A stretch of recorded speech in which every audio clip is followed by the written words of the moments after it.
আসসালামু আলাইকুম রহমতুল্লাহি বরকাতুহ। সব ধরনের স্বার্থ ছাড়াই পরিবারকে ভালোবাসতে হবে। পরিবার হলো একজন মানুষের সঠিকভাবে বেড়ে ওঠার একটা স্তম্ভ। অতএব পরিবারকে আমরা স্বার্থহীনভাবে ভালোবাসবো ইনশাল্লাহ।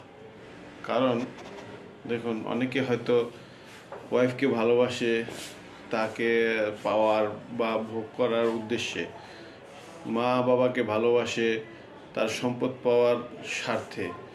তো এই সমস্ত স্বার্থ আসলে মানুষের এই স্বার্থ নিয়েই তারা ভাবে, যে স্বার্থকেন্দ্রিক তাদের চিন্তাধারা শুরু হয়ে যায়, যার দরুন তারা আসলে মানুষত্ব বোধের অবস্থানে থাকে না। তো সবসময় চেষ্টা করা উচিত যে আমাদের যারা কাছের লোক আছেন তারা আমাদের পরম কাছের লোকই। কারণ দেখুন, আপনি যত বিপদেই পড়েন না কেন, সবাই হয়তো আপনাকে ফেলে রেখে যাবে।